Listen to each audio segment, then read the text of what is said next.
Moves with negative priority, like Avalanche and Vital Throw, are horrible in the mainline games, but in Pokémon Mystery Dungeon, those same moves can be incredibly overpowered. Pokémon Mystery Dungeon is a spin-off game, where combat takes place on a grid and every dungeon is randomly generated. Because of this setup, Chunsoft, the game's developer, had to rebuild every move from scratch, tweaking accuracy, power, and even inventing a brand new damage formula. And let's just say their playtesting department was as effective as an Eevee's tackle into an Onyx, because some of these reworks are completely broken. Today we are exploring the most overpowered and broken moves in the Pokémon Mystery Dungeon series, and the poster child for that brokenness is Focus Punch.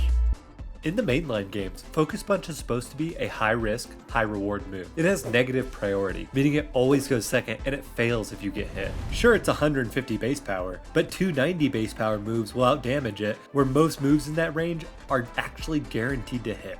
Focus Punch is basically the crypto investment of Pokemon moves. It sounds great on paper, but in practice, you're broke. Pokemon Mystery Dungeon turns Focus Punch into a simple one-turn charge attack that never fails. And thanks to grid combat, you can charge the move when the enemy is out of range, and then as soon as they step towards you, boom, instant KO. You can snag this move as early as Apple Woods, the 5th dungeon in the game, and most leader Pokemon can learn it. While many leaders can learn it, Riolu is by far the most effective Pokemon with this move. Focus Punch turns Riolu into One Punch Man. With same type attack bonus, Focus Punch is already lethal, but then it gets the Charger IQ skill, which lets it skip the one-turn charge. That means Riolu is throwing out 150 base power stab boosted haymakers every single turn. Bosses don't stand a chance, especially since so many in the Explorers games are weak to fighting. But while Focus Punch deletes single bosses, some other moves are built to wipe entire rooms off the map. Blizzard and Earth Power are the classic screen nukes. These moves hit every enemy in sight and can easily clear whole rooms. These moves are awesome, but then there's Ominous Wind. In the main series, Ominous Wind is a glorified tickle, but in Pokemon Mystery Dungeon, it's the Thanos snap of moves. It wipes out every enemy in the room and makes you stronger in the process. It has a chance to boost your stats after use, like Ancient Power, but here's the kicker. You get a chance at the stat boost every time you hit an enemy. When you're targeting an entire room full of enemies, the odds go sky high. At least one bonus is almost always guaranteed, sometimes multiple. So yeah, Ominous Wind is basically Blizzard with Swords Dance and Agility, all in one button. Imagine walking into a monster house and leaving not just alive, but jacked like you just spent the last 3 months at Gold's Gym. While most of the moves we've talked about so far deal huge damage, this next one can keep you alive forever. In the mainline games, Endure only lasts one turn.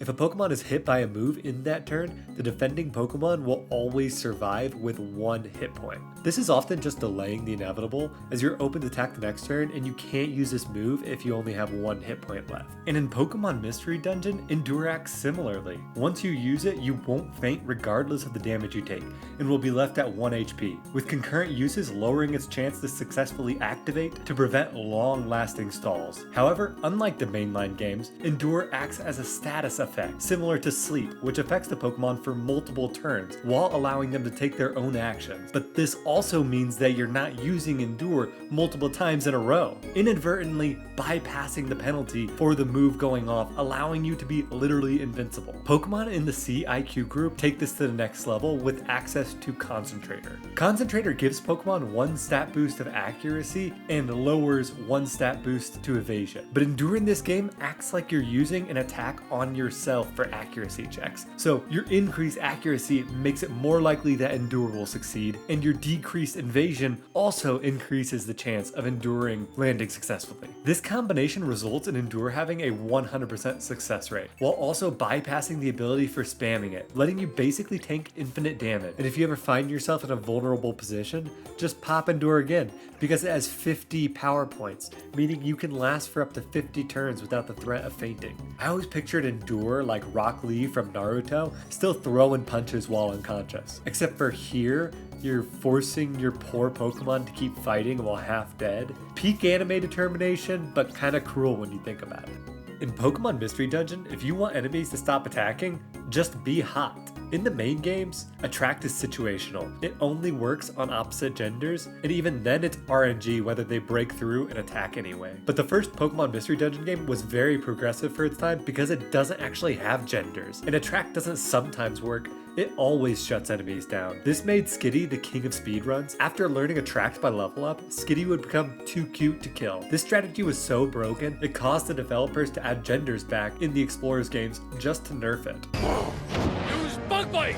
Now, Bug Bite is a low power move in the mainline games and in Pokémon Mystery Dungeon, so it's generally considered to be pretty weak. But when enemies use it, it becomes pure evil. Bug Bite lets them eat items right out of your bag. Apples, gummies, joy seeds, reviver seeds, nothing is safe. You haven't known true pain until a Weedle bug bites your last reviver seed and destroys your run. Protect is already legendary in Pokemon VGC. In the main games, it keeps you from taking damage for one turn. Balanced, fair. In Pokemon Mystery Dungeon, it gives the multi-turn protected status. This turns the move from being good to absolutely broken, especially in fights against more than one opponent. Protect can be linked to an attacking move to give a risk-free way of dispatching the enemy. If Protect worked like this in VGC, every single move would just be a stall nightmare. But in Pokemon Mystery Dungeon, it's your personal plot armor. With Protect in your moveset, you are basically invincible.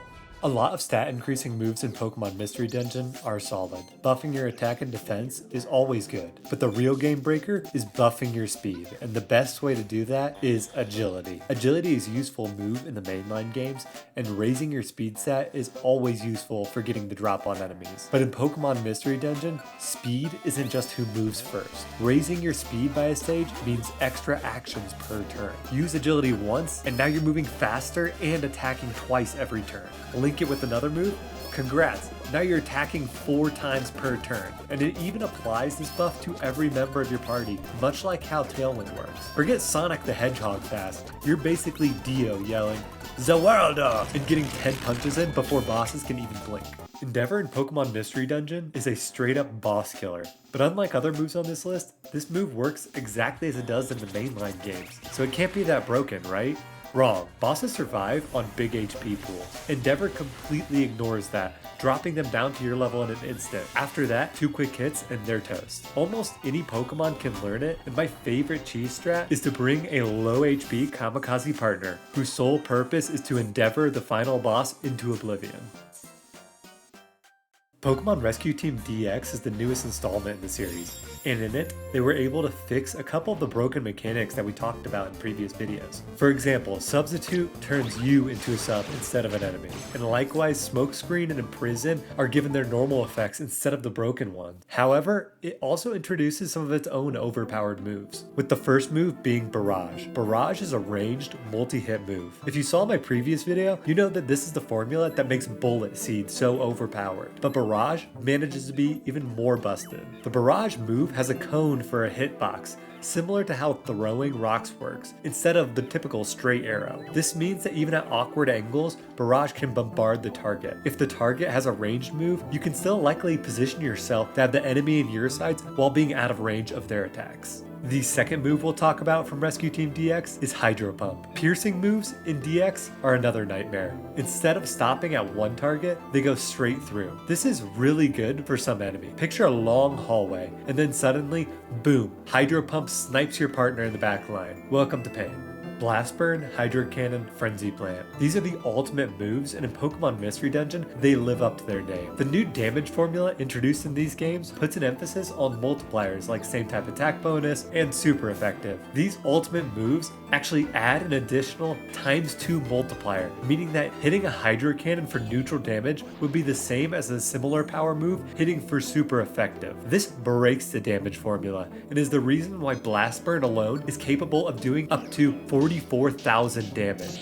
Yeah, you heard me. If you want the math breakdown, check out my other video on max damage. And that's the list, the most broken moves in Pokemon Mystery Dungeon. If I missed your personal favorite busted move, sound off in the comments. And if you want even more, check out my previous video on the best moves in Pokemon Mystery Dungeon.